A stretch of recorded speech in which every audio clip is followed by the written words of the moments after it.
Assalamualaikum warahmatullahi wabarakatuh. Bertemu kembali dengan saya di Aceh Gallery, channel khusus yang membahas tentang sejarah Aceh. Kali ini kita akan membahas sejarah peperangan antara Belanda dengan rakyat Aceh, yaitu perang yang paling dahsyat dalam perang kolonial di Nusantara. Kita akan membahas perang Aceh Belanda ini dari sumber orang Belanda asli dalam buku yang ditulis oleh G.B. Hayer. Di sana dia menulis 3 jilid buku tentang membicarakan perperangan di Hindia Belanda, di mana 1 jilid tebal ditulis khusus untuk membahas sejarah Aceh. Bagaimana ulasannya dia, bagaimana cerita dia tentang perang Aceh, dan bagaimana pengakuan dia tentang kehebatan perang Aceh yang membuat Belanda kehilangan muka di dunia internasional.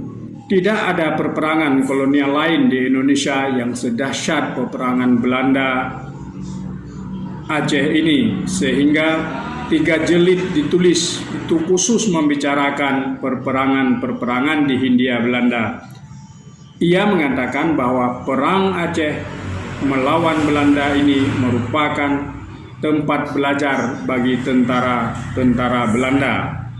Sejarah perang pada awal abad 20 dapat dianggap menarik karena di samping masih berperang melawan penjajah Belanda, masyarakat Aceh telah berkenalan dengan salah satu unsur kebudayaan Barat, yakni pendidikan modern yang telah mengakibatkan timbulnya berbagai perubahan dalam masyarakat Aceh. Pada awal tahun 1900-an yang masih terus memimpin perlawanan terhadap Belanda, antara lain Sultan Aceh Tuanku Muhammad Daud Shah, Tengku Panglima Polim Raja Daud, Tengku di Matai, Tengku di Barat di daerah Pasai, Tengku Cotpling, Tengku Alu Ketapang, Tengku di Rebe, Tengku di Lamgut, Tengku bin Pekan Merdu, Tengku Krung Cot Senangan, Tengku bin Blang Pidi, Habib Melabuh, dan tengku-tengku dari Tiro, Tengku Syekh Maid, dan Tengku di Bukit. Meskipun Sultan terpaksa menyerah pada Januari 1903, perperangan ini masih berjalan terus. Tengku Cotpling masih terus memimpin penyerangan di daerah Pidi dan Aceh Utara. Tengku di Barat dan Tengku di Matai bersama-sama dengan pemimpin adat lainnya seperti Tengku Syekh Ditunong, Pang Nanggro, dan Cut Mutia. Panglima Polim setelah memberi perlawanan yang gigih terpaksa mengikuti langkah Sultan menyerah pada September 1903 bersama lebih dari 150 orang pengikutnya.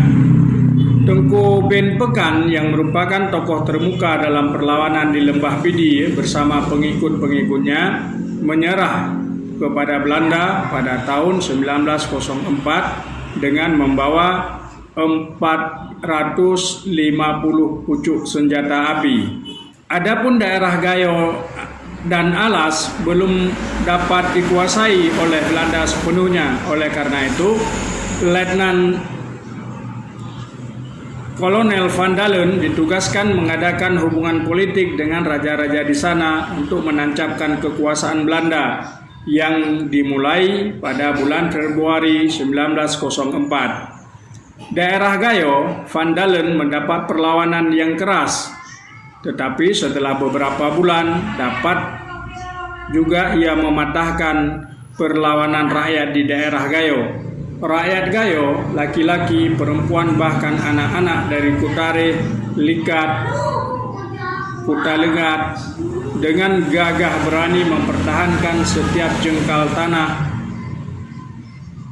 pusaka mereka daripada penguasaan penjajah. Sebagai sekedar ilustrasi dapat dilihat betapa besarnya korban Dengan keputusan pemerintah Hindia Belanda bulan September 1904, Gubernur Belanda di Aceh Van Hees diangkat menjadi Gubernur Jenderal Belanda dan sebagai penggantinya ditetapkan Jenderal Van der Wicks. Setelah yang terakhir ini diangkat menjadi Panglima Angkatan Darat Hindia Belanda mulai Mei 1905. Van Dalen ditetapkan sebagai gubernur. Van Dalen melaksanakan perintah dengan kejam sehingga menimbulkan kecaman hebat oleh penulis yang menamakan dirinya Wecker dalam surat kabar Avonpost di Den Haag. Akibatnya Van Dalen diminta berhenti. Ia menganggap dirinya tidak bersalah karena menurut pendapatnya ia hanya menjalankan tugasnya yang telah digariskan Van Hees. Banyak ulama-ulama terkemuka yang syahid ketika itu, di antaranya Tengku Di Alu Ketapang, Tengku Kadi, Tengku Cot Cicem, Tengku Leman. Sultan Muhammad Daud Shah yang waktu itu berkedudukan di Kutaraja dianggap oleh Belanda telah melanggar janji setia kepada Raja Belanda.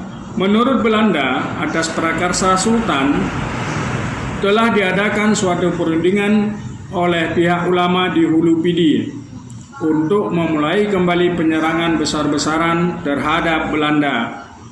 Belanda menuduh bahwa penembakan yang terjadi di Kutaraja pada tahun 1907 dan penyerangan terhadap Pekan Bada yang diatur oleh Sultan. Pada bulan Desember 1907, Sultan dibuang oleh Belanda ke Ambon. Bagaimanapun juga, tujuan Belanda untuk membuat Aceh aman dan takluk juga belum tercapai. Hal ini dapat dilihat dari laporan Kolonel Freslak tahun 1908 yang menyatakan bahwa bertambahnya perlawanan pihak Aceh secara sistematik seperti di Luk Semawe, Luk Sukun, Idi, Tapak Tuan, dan lain-lain. 10 Juni 1908, Van Dalen diganti oleh Letnan Kolonel A.N. Ashworth yang sebelumnya menjadi gubernur militer dan sipil di Sulawesi. Ashworth terus melakukan pengajaran terhadap para ulama dan pengikut-pengikut mereka. Pada bulan September 1909, Syahid Tengku Di Bukit dan Tengku Cik Maid, keduanya putra Tengku Cik Di Tiro Muhammad Saman. Beberapa di antara kekalahan lain di pihak Aceh ialah menyerahnya Tuku Banta dengan 100 pengikutnya pada bulan Juli 1908. Tengku Ben Blang Pedi dengan 160 orang pengikutnya dengan membawa 17 pucuk senapan. Kecuali itu, setahun kemudian banyak pula pemimpin agama yang gugur, yaitu di antaranya Tengku Kunat pada November 1909, Tengku Dirbe Desember 1909, Habib Ahmad 1910, Tengku Saleh, Tengku Khalifah, Tengku Ma'at pada bulan Maret 1911. Kemudian Tengku Di Barat pada bulan Februari 1912. Selain daripada itu, karena tekanan-tekanan senjata Belanda, menyerah pula Tengku Leman dan keluarga ulama Dero pada bulan September 1910. Tengku Di Pidi di Aceh Barat, Kejurun Pamu pada Maret 1911, Habib Musa dan Tengku Mat di Aceh 1913.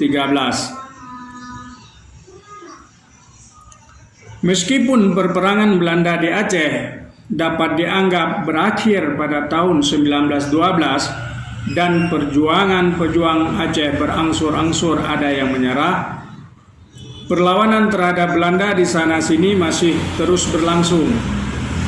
Misalnya pada 1925 timbul gerakan perlawanan di Aceh Selatan di bawah pimpinan Cut Ali yang dianggap oleh Belanda sebagai seorang pemimpin yang berinisiatif dan mempunyai otak yang tajam. Laporan polisi Belanda tahun 1926 menyebutkan bahwa Tengku Raja Tampuk dan Pang Karim masih merupakan bahaya besar untuk ketentraman dan ketertiban. Begitu pula pada tahun 1928 muncul gerakan Tengku Amin di Tapak Tuan, pemberontak Bidin Kebai di Lok Pauh Utara, dan Khadim Ambong di Kenegerian Manggeng Tapak Tuan. Pada tahun 1933 timbul pula perlawanan rakyat di Leong, dan pada tahun 1937 di Lepeng, menjelang masuknya bala tentera Jepang, terjadi pula perlawanan terhadap Belanda. Pemimpin ulama turut melakukan perlawanan terhadap Belanda di Aceh Besar, di Sagi 26 Mukim. Pimpinan perlawanan berada di tangan Tengkunya Arif, sedangkan di Sagi 22 dipimpin oleh Tengku Panglima. Pada tanggal 23 Februari malam tahun 1945 telah tewas kontroler Selimung J.C. Tigerman, dan sehari setelah itu terbunuh pula Graf U. Brestroff van Sperling, kepala urusan kereta api di Aceh. Begitu sekelumit kisah perperangan yang terjadi di Aceh setelah Aceh bisa dikatakan ditakluk. Namun perlawanan itu tidak pernah berhenti sampai Belanda terusir dari bumi Aceh. Maka tidak salah apa yang ditulis oleh G.B. Hoyer di dalam bukunya itu, yang mengatakan bahwa Aceh adalah tempat